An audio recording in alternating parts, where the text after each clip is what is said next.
নমস্কাৰ। দীপৰ বিল হৈছে গুৱাহাটীৰ মহানগৰীৰ দক্ষিণ পশ্চিম দিশত অৱস্থিত আজাৰাৰ অঞ্চলৰ এক বিস্তৃত জলাহভূমি। দীপৰ বিল গুৱাহাটীৰ দক্ষিণ পশ্চিম দিশৰ ৩১ নং ৰাষ্ট্ৰীয় ঘাইপথৰ পৰা প্ৰায় ১৩ কিলোমিটাৰ দূৰত্বত অৱস্থিত। খানাপাৰা জালুকবাৰী ৩৭ নং ৰাষ্ট্ৰীয় ঘাইপথৰ পৰা উত্তৰ পূব দিশত আৰু অসম অভিযান্ত্ৰিক মহাবিদ্যালয়ৰ পৰা উত্তৰ দিশত অৱস্থিত। দীপৰ বিল লোকপ্ৰিয় গোপীনাথ বৰদলৈ আন্তঃৰাষ্ট্ৰীয় বিমানবন্দৰৰ পৰা প্ৰায় ৫ কিলোমিটাৰ দূৰত্বত। দীপৰ বিলৰ কাষেৰে উত্তৰ পূব সীমান্ত ৰেলৱেৰ অন্তৰ্গত ব্ৰডগজ ৰেল আলিটো পাৰ হৈ গৈছে। দীপৰ বিলৰ কাষতে আছে আজাৰা ৰেল ষ্টেচনটো। ২০০২ চনত নৱেম্বৰ মাহত দীপৰ বিলক অসমৰ একমাত্ৰ ৰামচৰ ক্ষেত্ৰ হিচাপে ঘোষণা কৰা হয়। ইয়াৰ উপৰিও দীপৰ বিলক অতি গুৰুত্বপূৰ্ণ চৰাই সংৰক্ষিত এলেকা হিচাপে চিহ্নিত কৰিছে বাৰ্ড লাইফ ইণ্টাৰনেশ্যনেলে। যোগ্য যে ১৯৭১ চনত ইৰাণৰ ৰামচৰ চহৰত অনুষ্ঠিত সন্মিলনত পৃথিৱীৰ উল্লেখযোগ্য আৰ্দ্ৰভূমিসমূহক তালিকাভুক্ত কৰা হয়। এই তালিকাত অন্তৰ্ভুক্ত হোৱা আৰ্দ্ৰভূমিসমূহকে ৰামচৰ ক্ষেত্ৰ বুলি কোৱা হয়।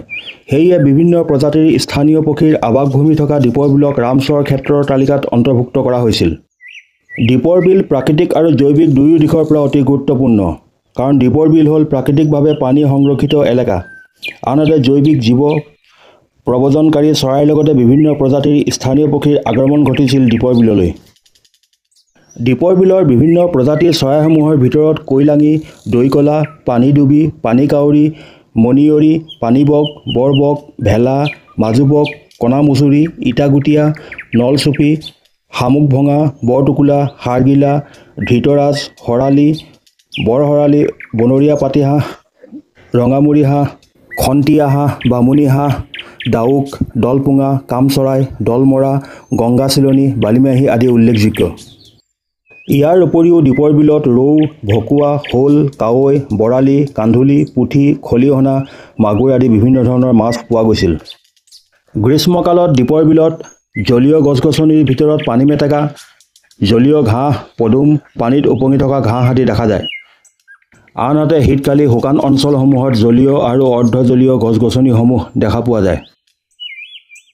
ঐতিহ্যমণ্ডিত বিশ্ব সমাধিত দীপৰ বিল বৰ্তমান অস্তিত্বৰ গৰাহত। বৰ্তমান দীপৰ বিলখনত মাছৰ সংখ্যা হ্ৰাস পোৱাৰ লগতে চৰাইৰ সংখ্যাও দ্ৰুতগতিত কমি আহিছে। দীপৰ বিললৈ ভাবুকি অহাৰ প্ৰধান কাৰণ হ'ল দীপৰ বিলৰ দুয়োপাৰে দ্ৰুতগতিত বৃদ্ধি পোৱা জনবসতি, ৰাস্তা-ঘাট আৰু উদ্যোগ স্থাপন।